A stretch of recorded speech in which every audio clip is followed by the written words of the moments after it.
Il apparaît comme un disciple qui reçoit des enseignements spéciaux de Jésus. Selon cette narration, Judas comprendrait quelque chose que les autres disciples ne parviennent pas à percevoir: la véritable nature spirituelle de la mission de Jésus. Cette différence révèle un aspect fascinant de l'histoire du christianisme primitif.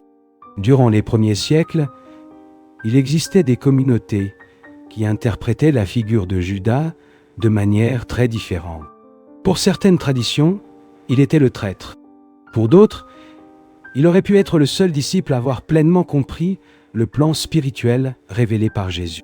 Cette tension entre interprétations fait partie du processus historique de formation des traditions religieuses. Lorsque les chercheurs modernes analysent l'évangile de Judas, ils cherchent à comprendre non seulement le contenu du texte, mais aussi le contexte historique dans lequel il a émergé.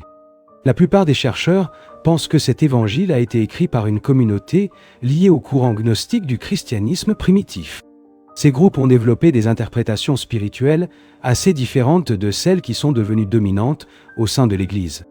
Pour de nombreuses traditions gnostiques, la connaissance spirituelle intérieure était l'élément central du salut. Cette connaissance révélerait la véritable origine divine de l'âme humaine. Dans cette perspective, Jésus apparaît souvent comme un maître qui transmet des enseignements secrets aux disciples capables de les comprendre. Dans ce contexte, la figure de Judas acquiert une signification symbolique très particulière. Il représenterait le disciple qui reçoit une révélation plus profonde. Celui qui comprend quelque chose qui reste caché pour les autres. Pour cette raison, certains chercheurs interprètent l'évangile de Judas comme une œuvre qui cherche à redéfinir l'image de Judas dans une tradition spirituelle spécifique. Pas nécessairement comme un récit historique des événements, mais comme une réflexion théologique construite au sein d'une communauté particulière.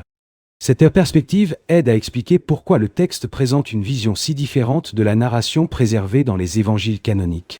Peut-être que l'aspect le plus fascinant de l'évangile de Judas réside précisément dans la manière dont il nous oblige à reconsidérer d'anciennes questions.